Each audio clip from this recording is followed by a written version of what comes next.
Então nós vimos fórmulas para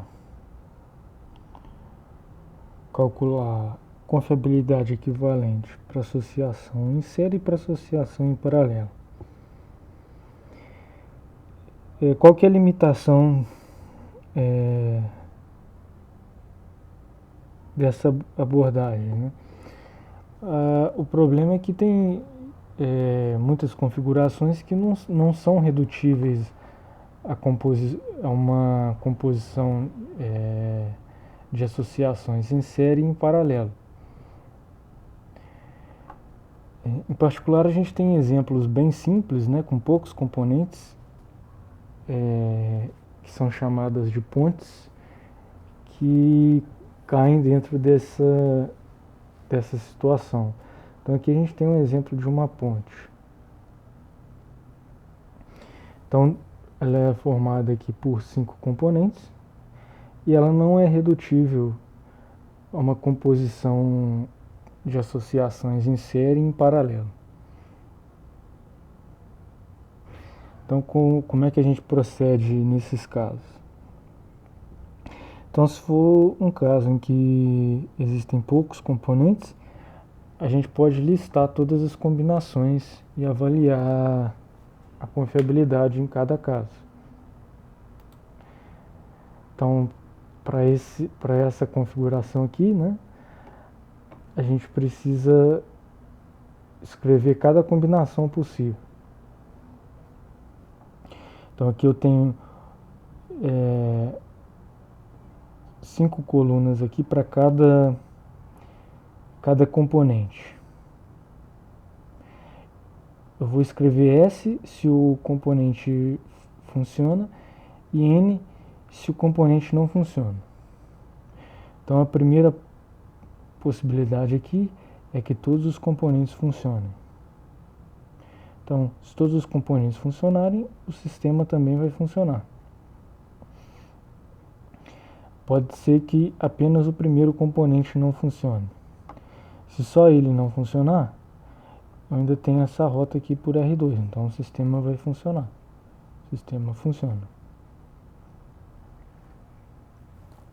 Mesma coisa para cada um dos outros componentes. Então, a primeira possibilidade aqui do sistema não funcionar é quando eu tenho falha simultânea no componente 1 e no componente 2. Então, por exemplo, se o componente 1 e o componente 2 falharem, eu não tenho como chegar aqui aos demais componentes. Então, o sistema vai falhar. Então, vai ser N aqui.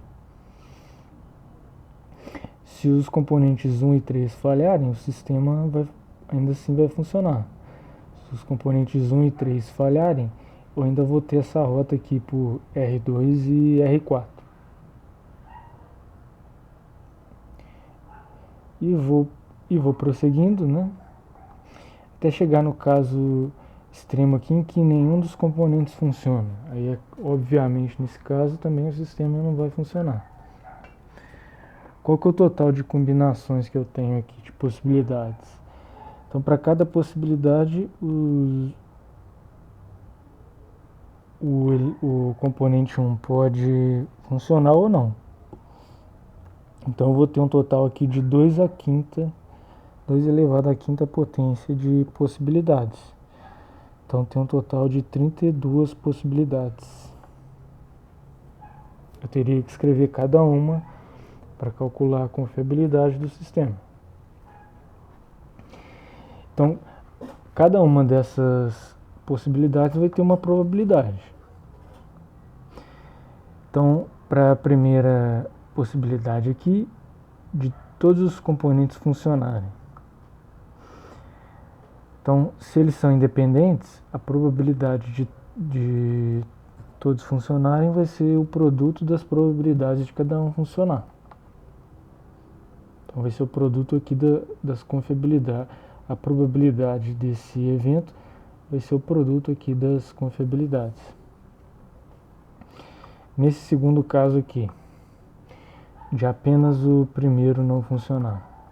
Então vai ser a probabilidade dele não funcionar, 1 menos R1, vezes a probabilidade dos demais funcionarem, que vai ser o produto das confiabilidades. E a mesma coisa aqui para os demais.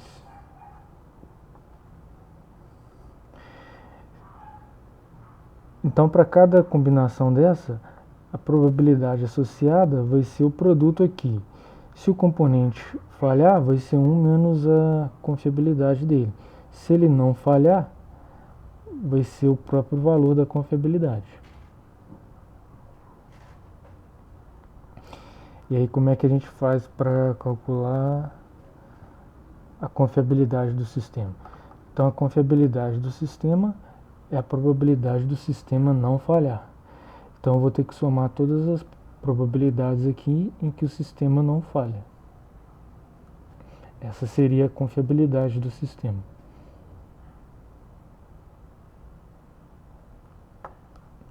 Então, como eu calcularia uma forma de eu calcular isso na prática? Então, aqui a única parte que realmente dá trabalho é calcular todas as combinações. Então, aqui eu calculei as 32 combinações. Então, quando tem N, é porque o componente respectivo aqui falhou. Quando não tem nada, é porque ele não falhou. E aqui também eu já avaliei os casos em que o sistema falha. Então, como que a gente vai calcular aqui as probabilidades? Então, vamos colocar aqui os componentes aqui de novo.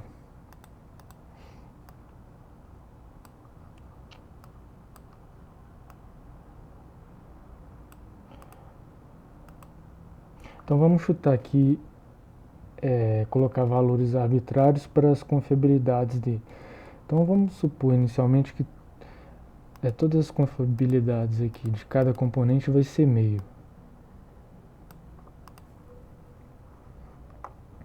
Então, agora eu quero calcular esse produto aqui de cada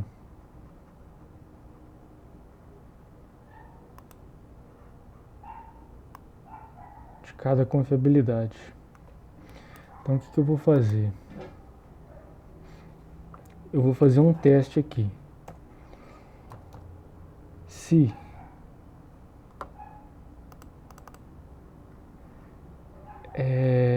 a célula correspondente aqui da combinação foi igual a vazio, ou seja, não tiver nada dela, eu vou colocar a própria confiabilidade.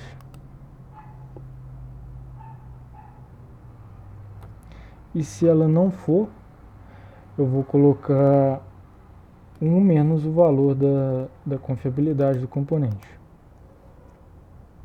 Isso vai dar certo. Então aqui o que acontece? Como aqui o componente 1 não falhou nessa primeira combinação, ele atribuiu aqui a própria confiabilidade dele. Então vou trocar esses valores aqui, vamos deixar 0,25 a confiabilidade. Então agora eu vou copiar isso daqui para as demais células.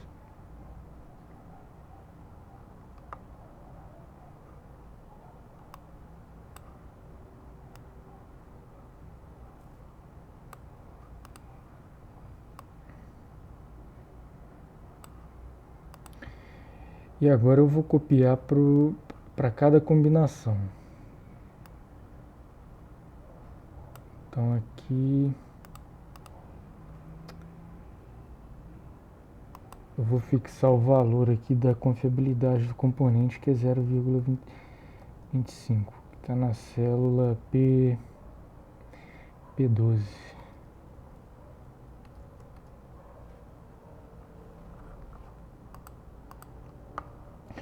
Então aqui na segunda combinação, como o primeiro componente falhou, então eu vou querer aqui que me dê 1 menos a confiabilidade dele. Deixa eu escrever aqui, confiabilidade.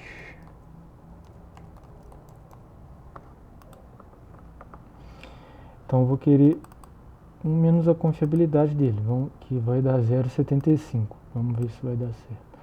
Então, deu certo aqui. Então vou copiar aqui para para a primeira coluna inteira.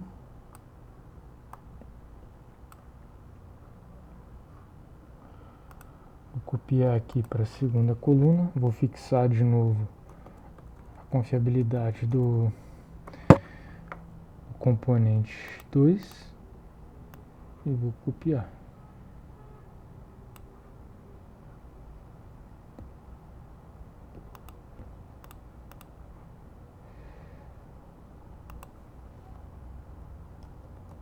Fazer isso para os 5 componentes.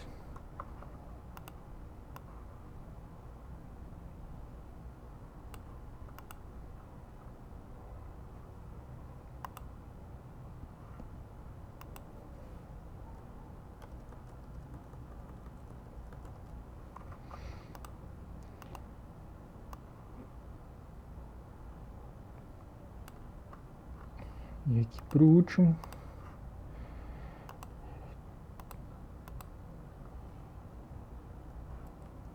então eu tenho que fixar essa célula, porque senão quando eu copio aqui para a célula de baixo, ele também ia mudar aqui a célula que ele está pegando o valor da confiabilidade. Então eu tenho que fixar. Aí pronto. Então eu calculei cada termo aqui desse produto aqui de 5 componentes. Então agora a probabilidade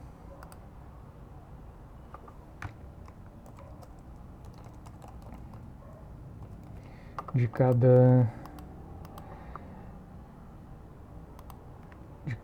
possibilidade vai ser o produto aqui dessas 5 probabilidades. Então agora eu vou fazer o produto. Isso é igual essa célula vezes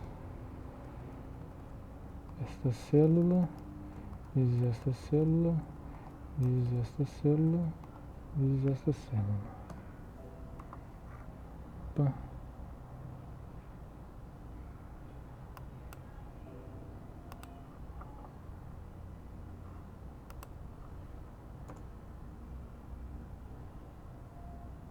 É isso mesmo. Vou fazer isso para as 32 combinações. Então, quando eu somo aqui o valor de todas, tem que dar 1, né? Porque a soma da probabilidade de todas as possibilidades tem que dar 1. Então, vamos testar aqui se dá 1, a soma.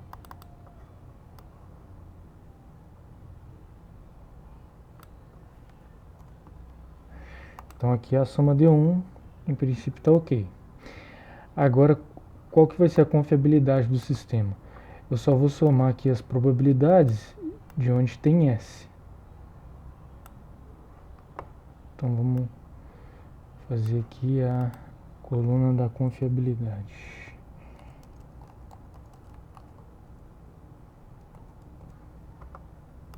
Então o que a gente vai fazer? A gente vai fazer outro teste. Se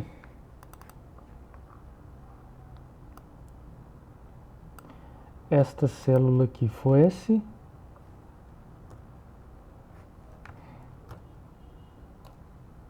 S maiúsculo, então eu vou pegar o valor aqui da probabilidade.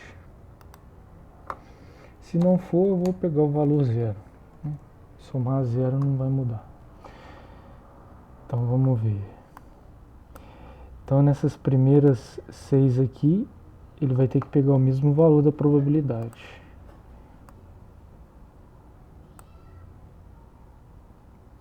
Então aqui está ok. Agora para esse próximo aqui, como o sistema falhou, ele tem que pegar o valor 0. Pegou o valor 0. Então agora eu vou fazer isso para...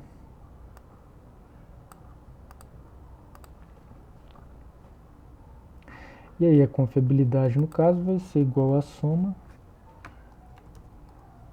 desses valores aqui.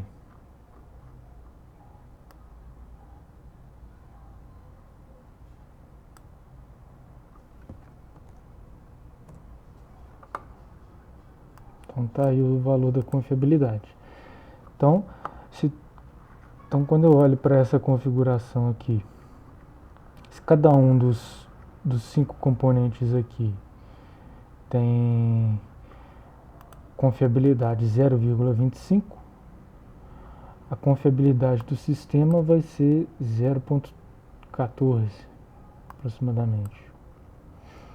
E aqui eu posso mudar à vontade os valores que eu quiser e que ele muda automaticamente ali a confiabilidade. Então, se eu quiser colocar a confiabilidade do componente 1 como 70%, aí a confiabilidade do sistema vai saltar para 0,25. Se eu coloco aqui a confiabilidade do componente 5, vamos lá. Confiabilidade do componente 5 igual a 1. Vamos ver. Aí a confiabilidade do sistema salta para 0,34. Então aqui eu tenho uma maneira de calcular a confiabilidade equivalente desse sistema aqui. Então a única parte que realmente dá trabalho, que eu não fiz aqui para vocês, que eu já deixei pronto, é escrever todas as combinações. No caso aqui eu tive que escrever 32, já deu trabalho. Então imagina, por exemplo, se eu tiver 10 componentes, eu vou ter que escrever um total de 2 elevado a décima combinações. Né? Então escrever mais de 1000 combinações já ficaria inviável de fazer dessa forma. Então, no próximo vídeo a gente vai ver uma outra forma de tentar resolver esse problema.